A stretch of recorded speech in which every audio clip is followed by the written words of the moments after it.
அன்பு உறவுகளுக்கு இனிய வணக்கங்கள். இன்றைய பதிவுல மேஷராசி அன்பர்களுக்கான மே மாத ராசி பலன்களை தான் பார்க்க போறோம். இந்த மாதத்துல கிரக நிலைகள் உங்க வாழ்க்கையில என்னென்ன மாதிரியான மாற்றங்களை கொடுக்க போதுங்கிறத தெளிவாகவும் விரிவாகவும் பார்க்க போறோம். கொஞ்சம் கூட வீடியோவை ஸ்கிப் பண்ணாம முடிஞ்ச வரைக்கும் வீடியோவை முழுமையா பார்க்க முயற்சி பண்ணுங்க. வாங்க வீடியோக்குள்ள போலாம். ஒரு சின்ன வேண்டுகோள். போன வாரம் 2026ஆம் ஆண்டு தமிழக முதலமைச்சரா யார் வருவாங்க, யார் ஆட்சி அமைப்பாங்கன்னு ஒரு வீடியோ பதிவிட்டிருந்தோம். வீடியோ ஆரம்பத்துல ஒவ்வொரு தலைவர்களுடைய சுயஜாதகத்தையும் அலசி ஆராய்ந்து அவங்க ஜாதகத்துல இருக்கும் நல்ல விஷயங்களை, பாசிட்டிவான விஷயங்களை மட்டும் தான் சொல்லியிருப்பேன். ஆனா நிறைய பேர் அந்த வீடியோவை முழுமையா பார்க்காம ஆரம்பத்துல மட்டும் பார்த்துட்டு தப்பா புரிஞ்சுக்கிட்டு தப்பா கமெண்ட் பண்ணிருந்தீங்க. அந்த வீடியோவை ரொம்ப கஷ்டப்பட்டு டேட்டா அனலைஸ் பண்ணி கொடுத்துருக்கோம். ஆனா மக்கள் கிட்ட அது தப்பா போய் சேர்ந்தது கொஞ்சம் கஷ்டமா இருக்கு. அதனால தயவு செஞ்சு டைம் கிடைச்சா அந்த வீடியோவுடைய டிஸ்கிரிப்ஷன்ல 20:45 நிமிஷத்துல ஹூ இஸ் சீஃப் மினிஸ்டர்னு கொடுத்திருப்பேன். அந்த இடத்துல இருந்து வீடியோவை பாருங்க. மே 4ஆம் தேதி எலெக்ஷன் ரிசல்ட்டும் வரப்போது. ரெண்டையும் கனெக்ட் பண்ணி பாருங்க. நான் சொன்னது உண்மையா இல்லையான்னு உங்களுக்கே புரியும். மேஷராசியை பொறுத்த வரைக்கும் அஸ்வினி 1, 2, 3, 4ஆம் பாதங்கள், பரணி 1, 2, 3, 4ஆம் பாதங்கள், கிருத்திகை 1ஆம் பாதத்தை உள்ளடக்கியது மேஷராசி. மேஷராசிக்கு அதிபதி செவ்வாய் பகவான். இந்த மாதத்துல கிரக நிலைகளை பொறுத்த வரைக்கும் உங்க ஜென்மஸ்தானம், தனஸ்தானம், லாபஸ்தானம் இந்த 3 இடங்களும் மிக பலமா இருக்கு. உங்க ஜென்ம ராசியிலேயே சூரியன் உச்சபலம் பெற்ற நிலையில சஞ்சாரம் செய்யறது சிறப்பான அமைப்பு. சூரியனோட புதன் இணைந்த நிலையில இருக்கிறது புதாதித்ய யோகம். இது மிகவும் சிறப்பான அமைப்பு. இது அபாரமான அறிவாற்றலையும் ஆளுமை திறனையும் இந்த மாதத்துல உங்களுக்கு ஏற்படுத்தும். தனஸ்தானம் 2ஆம் இடத்துல சுக்கிரன் ஆட்சியா சஞ்சாரம் செய்கிறார். இதனால பொருளாதார ரீதியா மிகப்பெரிய பலத்தை கொடுக்கக்கூடிய சூழலை உண்டாக்கும். லாபஸ்தானமான 11ஆம் இடத்துல ராகு பகவான் குரு பார்வையில இருக்கார். இது உங்களுக்கு திடீர் பணவரவையும் ஆசைகள் நிறைவேறக்கூடிய அமைப்பையும் உண்டாக்கும். 12ஆம் இடமான விரயமோட்ச ஸ்தானம், இங்க சனி பகவான் சஞ்சாரம் செய்கிறார். இப்ப உங்களுக்கு 7.5 சனியில விரய சனி நடந்துகிட்டு இருக்கு. இந்த மாதத்துல தொழில் மற்றும் உத்தியோக ரீதியா என்ன மாதிரியான மாற்றங்கள் இருக்கும்னு பார்க்கும்போது 6ஆம் அதிபதியான புதன் உங்க ராசியிலேயே சஞ்சாரம் செய்யும் காரணத்தினால வேலையில கூடுதல் பொறுப்புகள் இருக்கும். மன அழுத்தம் சற்று கூடுதலாவே இருக்கும். வேலை சார்ந்த வகையில மேலதிகாரிகள் சற்று கெடுபிடியா இருந்தாலுமே உங்க உழைப்பால அந்த கெடுபிடிகளை நீங்க முறியடிப்பீங்க. ஒரு சிலருக்கு விருப்பப்பட்ட இடமாற்றம் கிடைக்கும். வேலையில்லாத மேஷராசி அன்பர்களுக்கு இந்த மாதத்துல கௌரவமான வேலை நிச்சயம் கிடைக்கும். அரசியல் மற்றும் அரசாங்கம் சார்ந்த பணிகள்ல இருக்கவங்களுக்கு மே மாதம் ஒரு பொற்காலமா இருக்கும். அரசு வழியில ஆதாயங்கள் இருக்கும். கௌரவ பதவிகள் தேடி வரும். உங்க ஆளுமை திறன் அதிகரிக்கும்.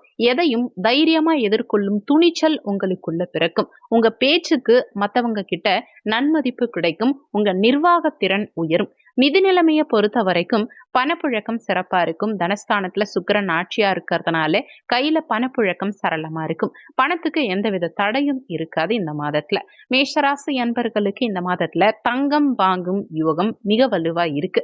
புதிய ஆபரணங்கள் ஒரு சிலர் வாங்குவீங்க. அடமானத்துல இருக்கும் நகைகளை மீட்கவும் இது சரியான காலகட்டமா நிச்சயமா இருக்கும். முதலீடுகளை பொறுத்த வரைக்கும் விரய சனி நடக்கிறதுனால வீண் செலவுகள் ஒரு சிலருக்கு ஏற்படுறதுக்கு அதிக வாய்ப்புகள் உண்டு. அதனால கையில இருக்கும் பணத்தை நிலம் அல்லது தங்கத்துல முதலீடு செய்யறதுனால தண்ட செலவுகளை தவிர்த்துக்கலாம். கையில பணமா வச்சிருந்தீங்கன்னா தேவையில்லாத விரயங்கள் அடுத்தடுத்து வந்துகிட்டே இருக்கும். பூர்வீக சொத்துக்கள் மூலமா ஒரு சிலருக்கு லாபம் கிடைக்கும். பழைய சொத்துக்கள் விற்று புதிய மாற்றங்களை செய்ய நினைக்கிறவங்களுக்கு மே 15ஆம் தேதிக்கு மேல சாதகமான சூழல் உண்டாகும்.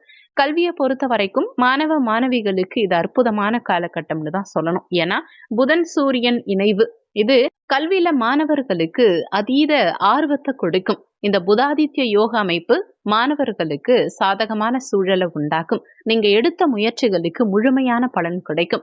உயர்கல்விக்காக திட்டமிடுறவங்களுக்கு தெளிவான வழிகாட்டுதல்கள் இந்த காலகட்டத்துல கிடைக்கும்.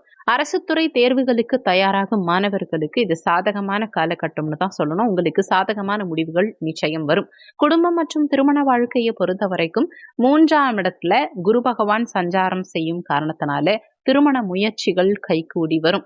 முயற்சி ஸ்தானத்து குரு முயற்சிகள்ல வெற்றியை கொடுப்பார். தடைப்பட்ட சுபகாரியங்கள் இந்த காலகட்டத்துல மீண்டும் துவங்க ஆரம்பிக்கும். கணவன் மனைவிக்கிடையே இருந்த கசப்புகள் நீங்கி கணவன் மனைவிக்கிடையே இணக்கம் உண்டாகும். உங்க வாழ்க்கை துணையின் ஆதரவு உங்களுக்கு பலமா கிடைக்கும். இந்த காலகட்டத்துல புத்திர பாக்கியத்துக்காக காத்துக்கிட்டு இருக்கவங்களுக்கு சுப செய்திகள் கிடைக்கும். பிள்ளைகளின் எதிர்காலத்துக்காக சிலர் செலவுகள் செய்வீங்க.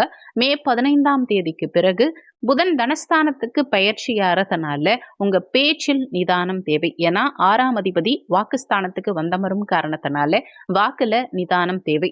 தேவையில்லாத விவாதங்களால குடும்பத்துல விரிசல்கள் வராம பாத்துக்கோங்க. ஆரோக்கியத்தை பொறுத்த வரைக்கும் சூரியன் உங்க ஜென்மஸ்தானத்திலேயே உச்சமா இருக்கிறதுனால உடல் சூடு சம்பந்தப்பட்ட உபாதைகள் உண்டாகலாம். உஷ்ணம் சார்ந்த தொந்தரவுகள் ஒரு சிலருக்கு ஏற்படும்.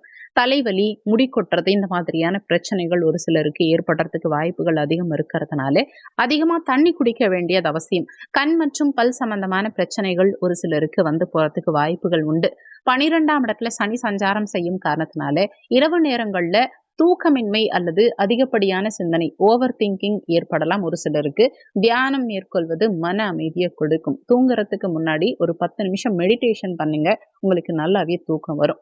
பயணங்களை பொறுத்த வரைக்கும் இந்த மாதத்துல ஆன்மீக பயணங்களும் தொழில் சம்பந்தமான பயணங்களும் ஒரு சிலருக்கு அதிகமா ஏற்படுறதுக்கு வாய்ப்புகள் உண்டு. வெளியூர் அல்லது வெளிநாடு செல்ல நீங்க எடுக்கும் முயற்சிகள் 15ஆம் தேதிக்கு பிறகு நல்ல வெற்றியை கொடுக்கும். இந்த மாதம் சிறப்பா அமைய நீங்க செய்ய வேண்டிய பரிகாரம்: செவ்வாய்க்கிழமை தினங்கள்ல முருகப்பெருமான வழிபாடு செய்யறது சகல தடைகளையும் நீக்கும். ஏழைகளுக்கு தானம் செய்யறதும், குறிப்பா செவ்வாய்க்கிழமை அன்னைக்கு கந்த சஷ்டி கவசம் பாராயணம் செய்யறதும் மேஷராசி அன்பர்களுக்கு மேன்மைகளை கொடுக்கும். முக்கியமான விஷயம், வீடியோல சொல்லியிருக்க பலன்கள் கோச்சார ரீதியிலான பலன்கள். கோச்சார பலன்கள் யாரா இருந்தாலும் வெறும் 20% தான் வேலை செய்யும்.